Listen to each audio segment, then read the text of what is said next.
Hallelujah, praise the Lord. परमेश्वर आप सबको आशीष दे, परमेश्वर आप सबको आशीष दे। हालेलुया। देखिए परमेश्वर का वचन मत्ती अध्याय 10 वचन 34, मत्ती अध्याय 10 वचन 34 लिखा है, हे भाइयों, मैं मिलाप करवाने नहीं बल्कि तलवार चलवाने आया हूँ। हालेलुया। और वो कैसी तलवार? मनुष्य को उसके पिता से अलग करने, और बेटी को उसकी माँ से अलग करने, और बहू को उसकी सासू से अलग करने की तलवार चलवाने आया हूँ। हालेलुया। ये कब होगा? जब परमेश्वर का आगमन होगा। जब परमेश्वर का आगमन होगा तब कोई समारी होगी। उसके बाद तलवार चलेगी, तलवार, न्याय के समय तलवार चलेगी। और वो ऐसी तलवार होगी कि मनुष्य को उसके पिता से अलग करेगा परमेश्वर। हालेलुया। बेटी को उसकी माँ से अलग करेगा परमेश्वर। हालेलुया। बहू को उसकी सासू से अलग करेगा परमेश्वर। हालेलुया। ये तलवार चलाएगा परमेश्वर, ये तलवार चलाएगा, क्योंकि समय अब है, संभल जाओ। समय अब है, प्रभु में बढ़ते जाओ। फिर कोई समा नहीं है, फिर कोई, उसके बाद कोई मेल मिलाप नहीं होगा। उसके बाद न्याय होगा खुदावंद यीशु मसीह के नाम से। परमेश्वर उस वक्त बकरियों से भेड़ों को अलग करेगा। और भेड़े वे हैं जो परमेश्वर का शब्द सुनती हैं। भेड़े वे हैं जो परमेश्वर का शब्द सुनती हैं, शब्द सुनती हैं। हालेलुया। जो परमेश्वर का शब्द सुनते हैं वो भेड़े हैं, और उसके पीछे पीछे हो लेते हैं वो भेड़े हैं जो प्रभु यीशु पर विश्वास करती है कि यीशु हमारे पापों के लिए मारा गया, गाड़ा गया, शरीर में आया और तीसरे दिन मुर्दों में से जीवित हुआ। वही सच्चा परमेश्वर है। परमेश्वर अधर्मियों और धर्मियों के बीच में तलवार चलाएगा। और बेटी को माँ से क्यों अलग करेगा? क्योंकि उनमें से बेटी या माँ दोनों में से एक प्रभु को ग्रहण कर चुकी होगी और दूसरी प्रभु पर विश्वास नहीं करती होगी। इन ऐसे लोगों पर, ऐसे अविश्वासी और विश्वासियों, अधर्मियों और धर्मियों के बीच में तलवार चलाएगा।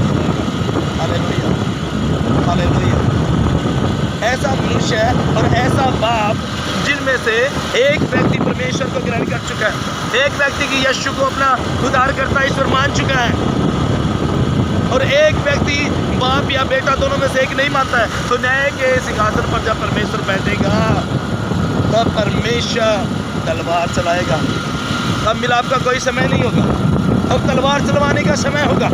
और वे अधर्मी जन बकरियों की नाई परमेश्वर के बाईं ओर होंगी, और धर्मी जन जो परमेश्वर पर विश्वास कर चुके हैं वो परमेश्वर के दाहिनी ओर होंगे, जो कि बकरियों से भेड़ें अलग की जाएंगी। और वह भेड़ें दाहिनी ओर होंगी जो परमेश्वर का शब्द सुनती है और परमेश्वर की महिमा करती है, उसके पीछे होती है। Hallelujah, hallelujah. प्रभु का वचन कहता है कि अपनी बाईं ओर वाले उन अधर्मियों को, उन भेड़ों को कहेगा परमेश्वर के आगमन के समय, न्याय के समय परमेश्वर कहेगा कि हे श्रापित लोगों, तुम मेरी नज़रों के सामने से उस अनंत आग में चले जाओ जो शैतान और उसके दूतों के लिए तैयार की गई है। उस अनंत आग में चले जाओ जो शैतान और उसके दूतों के लिए तैयार की गई है। किसको कहेगा ये बातें? उन अधर्मियों को, उस बेटे को जो प्रभु को ग्रहण नहीं कर चुका है, और उस बाप को नहीं कहेगा जो बाप प्रभु को ग्रहण कर चुका है। बाप सीधा भेड़े बनकर परमेश्वर की दाहिनी और धर्मी जन के रूप में वो स्वर्ग की ओर जाएंगे। परमेश्वर धर्मियों को कहेगा, हे मेरे पिता के धन्य लोगों, उस स्वर्ग के राज्य के अधिकारी हो जाओ जो परमेश्वर ने अनादिकाल से तुम्हारे लिए तैयार किया है। हालेलुया। ऐसी तलवार परमेश्वर चलाएगा। उस सासू को उस अनंत आग में बोलेगा, हे श्रापित लोगों, उस अनंत आग में चले जाओ जो शैतान और उसके दूतों के लिए तैयार किए गए। कौन लोग होंगे ये वही लोग होंगे जो बकरियों के रूप में मैं और अपने घमंड में रहते हैं, और परमेश्वर का कहते हैं 3 किलो में मर गया, ये कैसा परमेश्वर हम नहीं मानते। जिन्होंने यीशु को ग्रहण नहीं किया वही लोग अधर्मी जन की श्रेणी में आएंगे, और वही लोग परमेश्वर के बाईं ओर होंगे। और परमेश्वर ऐसे लोगों के बीच में, अधर्मी और धर्मियों के बीच में ऐसी तलवार चलाएगा, मेल मिलाप नहीं बल्कि वो तलवार चलाने आएगा। हालेलुया। वैसी तलवार चलवाएगा। एक को न्याय, जब दोनों का न्याय करेगा तो धर्मी जन है, बाप धर्मी जन है तो बाप परमेश्वर के राज्य में प्रवेश करेगा। बेटा अधर्मी जन है, परमेश्वर पर विश्वास नहीं किया कि यीशु हमारे पापों के लिए मरा, इस बात पर विश्वास नहीं किया, तो वो अनंत आग में डाल दिया जाएगा। हालेलुया। परमेश्वर ऐसे लोगों को बेदखल कर देगा जिन्होंने यीशु के नाम को ग्रहण नहीं किया। और अविश्वासी और विश्वासियों, धर्मी और अधर्मी जनों के बीच में क्या होगा? परमेश्वर तलवार चलाएगा। Hallelujah, hallelujah. प्यारे चीजों, परमेश्वर में बने रहे, परमेश्वर को अपना उद्धारकर्ता ईश्वर माने। वही सच्चा है, वही न्यायी है, और वही सच्चा, वही न्यायी है, और वही तुम्हारा न्याय करेगा।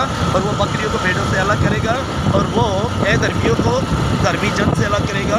धर्मी जन सब परमेश्वर के राज्य में प्रवेश करेंगे, अधर्मी जन रोते रह जाएंगे।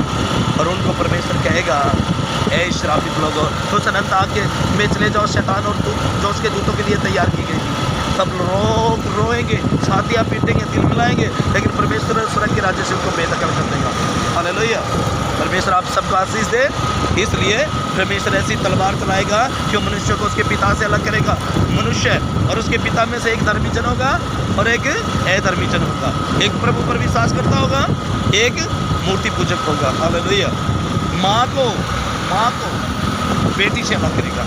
माँ या बेटी धर्मी जन होंगे, परमेश्वर पर विश्वास कर चुके होंगे, परमेश्वर को उद्धारकर्ता ईश्वर मानते होंगे, लेकिन उनमें से बेटी नहीं मानती होगी। तब तलवार चलेगी। बहू और सास के बीच में जब तलवार चलेगी, सास या बहू प्रभु पर विश्वास करते और उसको ग्रहण कर चुके, और उनमें से एक प्रभु पर विश्वास नहीं करते, उसको ग्रहण नहीं कर सके, प्रभु पर विश्वास नहीं किया, तो ऐसे लोगों के बीच में तलवार चलेगी। तो परमेश्वर न्यायी है। अजीजों, परमेश्वर का धन्यवादी प्रार्थना सुबह शाम करते रहे, परमेश्वर के वचन बढ़ते रहे, और परमेश्वर आप सबको आशीष दे। जय मसीह की। Hallelujah, glory to God. प्रभु आप सबको ढेर सारी आशीष दे। और दूसरा तीमुथियुस 4:18 के अनुसार परमेश्वर का वचन क्या था? मैं तुम्हें हर बुराई से बचाऊंगा, तुम्हारा उद्धार करके स्वर्ग के राज्य में प्रवेश कराऊंगा, और परमेश्वर की महिमा युग अनुयुग हमारे जीवन से होती रहे। आमीन। Hallelujah. Thank you Jesus. Glory to God. परमेश्वर आप सबको ढेर सारी आशीष दे। जय मसीह। जय मसीह।